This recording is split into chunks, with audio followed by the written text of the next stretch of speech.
Deus nós somos todos iguais, ok? E colocadas, como eu disse, e o interessante é que essas tábuas que foram cortadas, elas não eram colocadas deitadas, ela é colocada que jeito? Na posição vertical, em pé. E você vai ver muito na Bíblia, põe-te em pé e falarei contigo, né? Então, Deus os colocou para, não é para ficar deitado, nenhum é para ficar deitado, é para ficar em posição, de pé quer dizer posição de guerra. Quando a Bíblia fala, ficai parados e vede o livramento, não era para ficar, era para ficar em posição, parado não era, vou ficar aqui parado, não, ficar em posição. Falou para Josafá, ficai parados, aí fala, vamos ficar parados aqui, não, fica parado quer dizer em posição. Tanto é que em espanhol é póngate parado, quer dizer, coloque-se de pé. Então coloque-se na posição.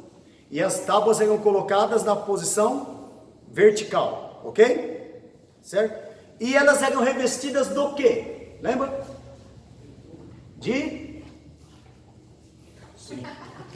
É revestida de ouro. Tá? Essas tábuas eram revestidas de ouro. Eram de madeira revestida de ouro. E essas tábuas também falam de Cristo. Porque a madeira fala da humanidade de Cristo e o ouro fala da glória. Quando você vê na Bíblia, ouro fala de glória. Prata fala de redenção. Toda vez que você vê prata na Bíblia, está simbolizando redenção. Ouro está simbolizando glória. A glória de Deus. Tá? E por isso que no Apocalipse você tem que entender se aquele ouro está falando da glória ou está falando um ouro material mesmo. Tem duas simbologias aí, tá bom? Então vamos lá, era colocada.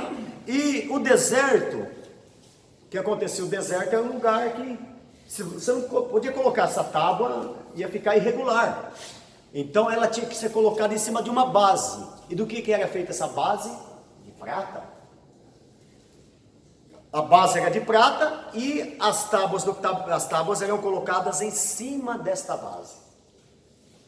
Prata fala do quê?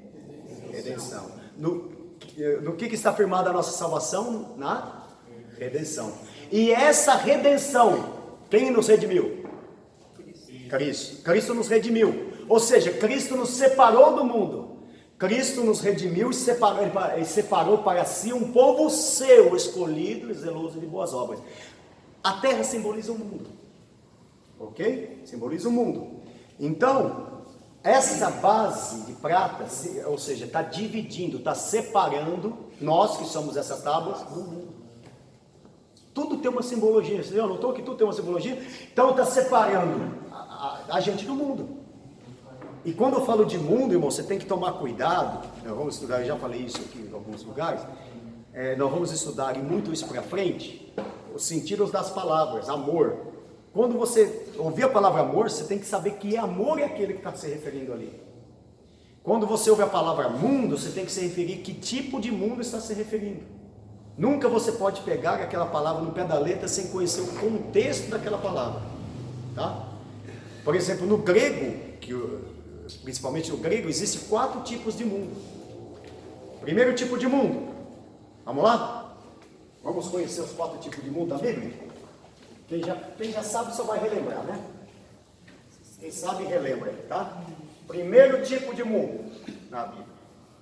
O mundo físico. Mundo físico.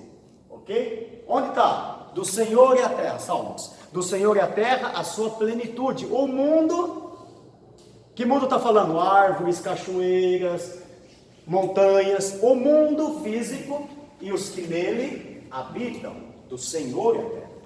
E o mundo físico. Qual o segundo tipo de mundo? É o mundo cósmico. O mundo cósmico. Onde está? Hebreus. O livro de Hebreus está assim: pela fé, os mundos foram feitos. Que mundo está falando? Júpiter, Marte, Plutão, Lua. Mundo. Estrelas. Mundo cósmico. Então é outro tipo de mundo. Terceiro tipo de mundo, o mundo sistêmico. O sistema do mundo. Ué, mas o diabo chega para Jesus, põe no pináculo do templo e diz assim: tudo isso te darei se prostrado me adorar. Ai, mas o mundo não é de Deus? Como que o diabo vai dar um negócio que não é dele? Se você não fazer distinção, aí que mundo que o diabo está se referindo? O sistema do mundo. O sistema do mundo hoje é regido pelo diabo. Infelizmente, o maligno, ele domina o sistema do mundo. Infelizmente.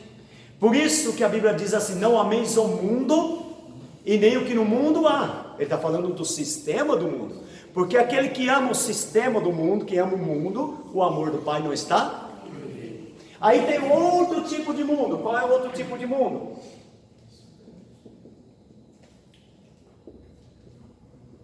Pessoas. Onde está? João 3,16. Deus amou o mundo. Que mundo? João 3,16. Deus amou o mundo de tal maneira que deu seu único filho para que todo aquele que nele crê. É esse tipo de mundo que somos nós. Amém? Deu para entender, né? Bom, as tábuas eram colocadas na posição horizontal, a terra simbolizava o mundo, a prata a redenção, e nós, as tábuas estavam de ferro. Deveriam ser fincadas no meio da areia, tá? E colocadas nessa base de prata, que fala da redenção. Então, isso aí é como uma canoa. A canoa está dentro da água, que simboliza o mundo, dentro do mar, que simboliza o mundo. Mas a água não pode entrar dentro da canoa. Tem alguma coisa que separa, que é a canoa. Não separa da água desse mundo, certo? Vamos lá. Então é colocado os engastes. E na presença de Deus, irmãos, como eu disse, nós somos um. Temos que viver. E uma das coisas que o diabo mais tenta fazer é tirar a união da igreja. Pode observar, né? Agora Deus pega essa madeira, né? E faz o quê? Cobre ela de ouro, que é a glória, com a justiça de Cristo, para poder põe sobre nós a sua glória, tá? Por isso que a Bíblia vai dizer assim, ó, nós é madeira de acácia, mas a Bíblia vai dizer lá em Romanos 8, nenhuma condenação há para os que estão em Cristo Jesus, que não andam mais segundo a carne, mas segundo o Espírito. Aí a gente vai para a porta do tabernáculo. A porta do tabernáculo, ela tinha 4 cores. Quem lembra as 4 cores? Isso. Vamos lá. Deixa eu pegar aqui a porta do tabernáculo. O que vocês acham?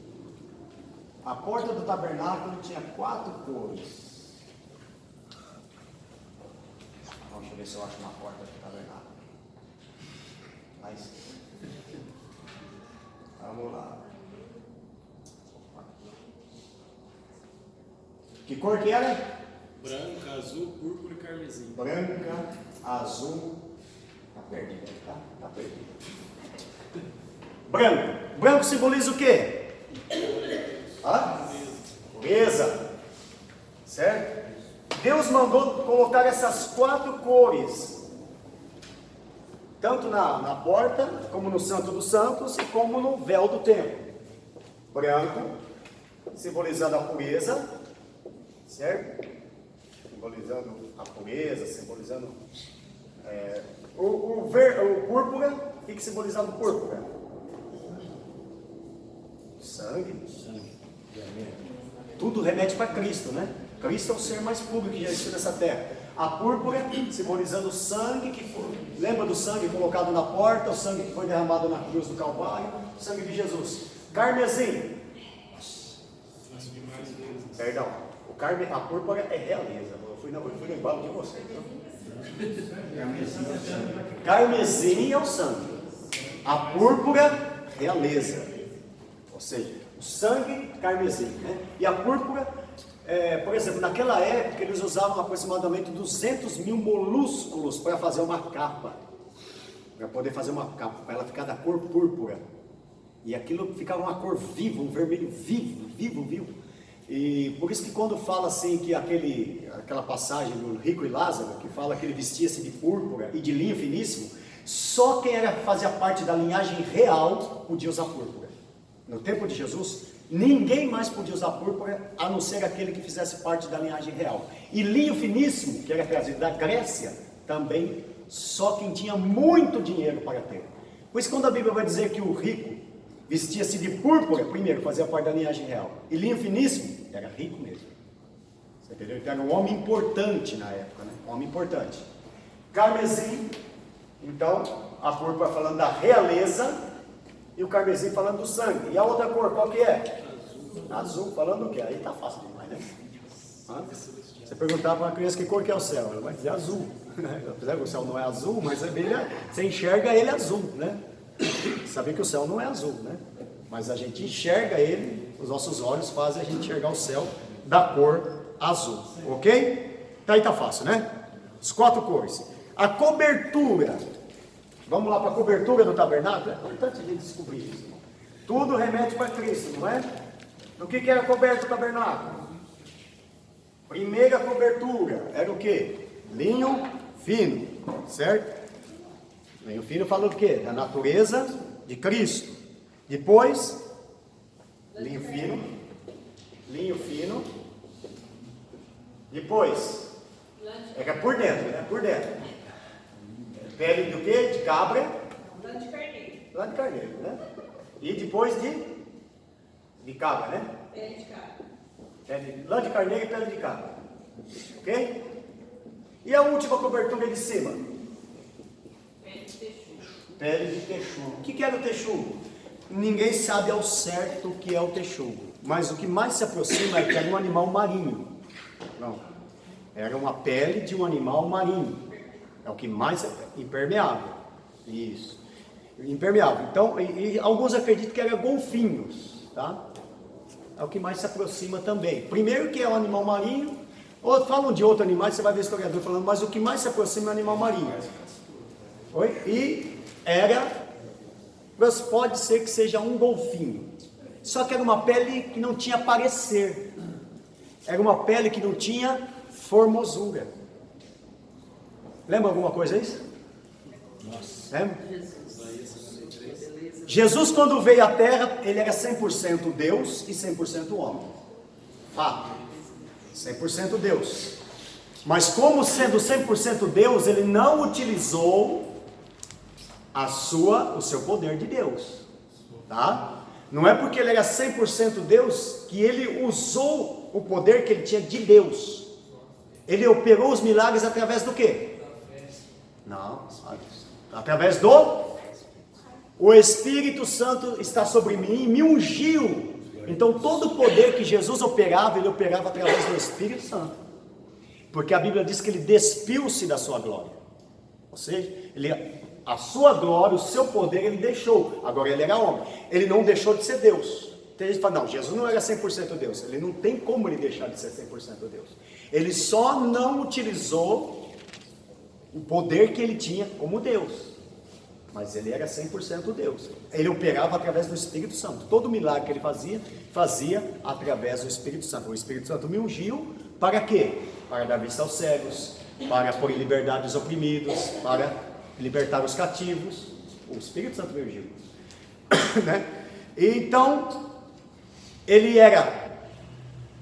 quando ele veio na terra, ele era por dentro, ele era 100% Deus, linho fino. Mas por fora, ele era pele de texugo. Não tinha parecer e não tinha formosura. E olhando nós para ele, nenhuma beleza víamos para que o desejasse. Mas indigno entre os homens, homem de dores. Tanto é que Jesus era um homem comum, apesar que esse texto está falando muito da cruz ali, já vamos entender isso depois, mas Jesus era um homem comum, tanto que ele era um homem comum, irmãos, ele não era. Tem gente que fala, nossa, ele era diferente, não, ele era igual. Tanto é que quando foram prender Jesus, falou, aquele que eu beijar, por quê? Ele era igual. Ele não era olhos azuis, cabelo cintilante, musculoso, 3 metros de altura. Não, ele era um homem como outro qualquer, né? Ele que se fez verbo e habitou entre aspas. E habitou entre nós, né? Então, o tabernáculo, ele tinha a pele de texugo, né? Certo? E coberta com... Olha só, já está na hora da nossa pausa, né? Vai tomar um pouquinho que nós já vamos entrar na pausa, tá? Já deu a nossa pausa. Vamos lá. As cordas, por fora, era fechado de corda, era um linho branco, né? De linho branco. E era amarrado em cima, uma ponta de prata, amarrado lá, e uma estaca fincada no chão. 3 cordas. Eram 3 cordas trançadas. Isso nos lembra o quê? Pai, Filho. Nós vamos estudar sobre a Trindade aqui, viu? Logo, logo já estamos entrando na Trindade. Tá? Deus é 3 ou é 1? A Bíblia fala que é um só Deus. Mas eu tenho que falar aqui. Depois nem entra nesse detalhe aí, deixa pra lá. Vamos entender por que Deus é 3 e por que Deus é 1. Tá? Deus é 3 sim, mas Deus é 1. Deus é 3 e Deus é 1. Não, Deus é um só, né? Deus é um só. Em 3 pessoas distintas, Pai, Filho e Espírito Santo. Nós vamos entender por quê. Numa outra aula, eu tenho certeza, irmãos, que quando você assistir essa aula, um unicista não te engana mais. Não te engana mais. Não.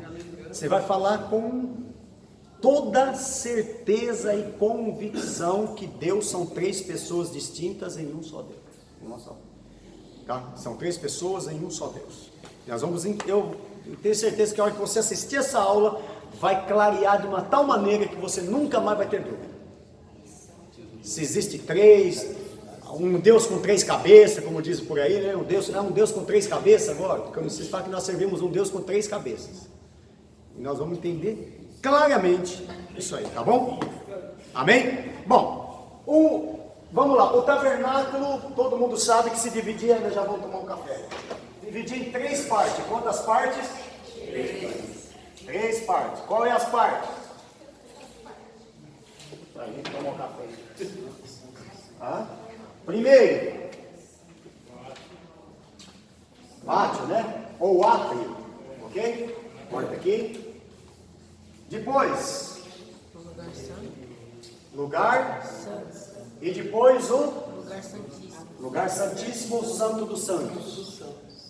Átrio, que era o pátio, lugar santo e santo dos santos, que tinha um véu que separava o lugar santo do santo dos santos.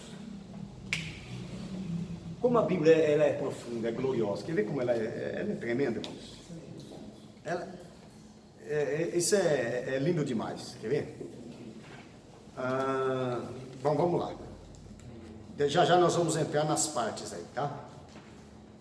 Mas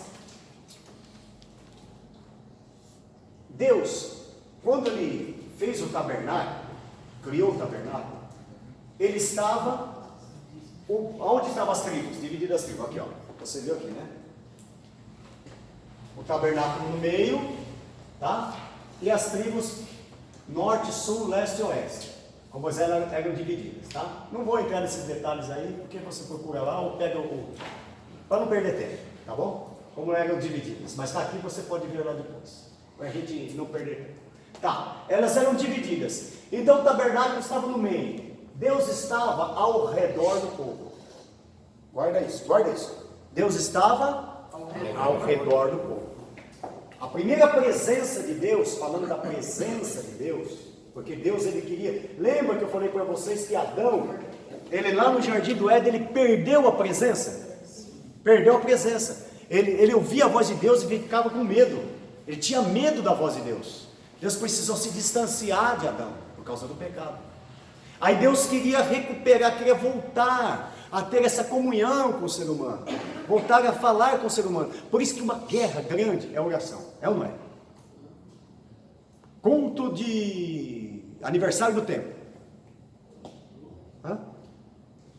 círculo de oração, congresso de jovens. Já viu congresso de oração? Tem congresso de oração na igreja? Não vai ninguém. Oração. Lógico que tem umas igrejas que elas têm, louvado seja Deus por essas que têm o hábito da oração. Louvado seja Deus. Que tem o hábito da oração. Porque você começa uma campanha de oração. Não é todos os lugares, mas a maioria começa com 50 pessoas, 100 pessoas. No final está o Pedro, Tiago e João. Não é? Porque orar é uma guerra espiritual. Quando você ora, você tem o quê? Porque um dia um rapaz falou assim: pastor, por que a gente vai orar se Deus já sabe o que a gente vai pedir? É verdade mesmo, né? Deus não sabe? Deus sabe ou não sabe? O que eu vou pedir daqui 30 dias, ele já não sabe? Ele sabe. Daqui 1 ano, sabe. Mas a oração, o que ela faz? Ela te dá comunhão com Deus. Quando Deus falava com Adão, Deus queria ter comunhão com Adão. Que Deus não chamou a gente para trabalhar, Ele chamou a gente para ter comunhão. E as pessoas estão trabalhando e estão perdendo a comunhão. Tem gente trabalhando tanto, irmão, tanto na obra de Deus, esquecendo do Deus da obra. Eles trabalham tanto para a obra de Deus e esquecem do Deus da obra. Perde a vida de comunhão. Foi feita uma pesquisa nos Estados Unidos, somente 20% dos pastores oram mais que 1 hora por dia. Em alguns lugares, em alguns estados, só 12%. Em alguns lugares chegou a 5% só. Pastores, não estamos falando nem de membro. Então, o diabo sempre quis tomar a presença de Deus na nossa vida. Sempre quis. Aí Deus agora, através do tabernáculo, Ele está ao redor do povo. E só o sacerdote, uma vez por ano, entrava no Santo dos Santos. E Deus ao redor. Ok? Deus estava ao redor. Aí quando Jesus veio na terra, e Ele habitou entre nós. Não é isso? E vimos a sua glória como a glória do unigênito do Pai. Agora Deus estava entre nós, perto de nós, junto a nós, andando junto, assim, ó, andando assim, ó. Agora Deus estava andando assim com a gente. Primeiro Ele estava aqui, estava lá, era Ele lá e nós aqui, ok? Mas agora Ele estava entre nós, pertinho da gente, ok? Mas quando o Espírito Santo vem, Jesus sobe, aí o que vai acontecer? A Bíblia fala que Ele está dentro. Glória a Deus.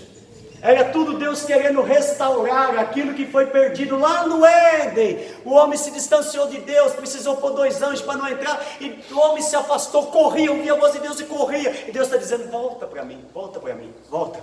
Aí Deus vai ao redor, aí Deus vai perto, e agora Ele está dentro de nós.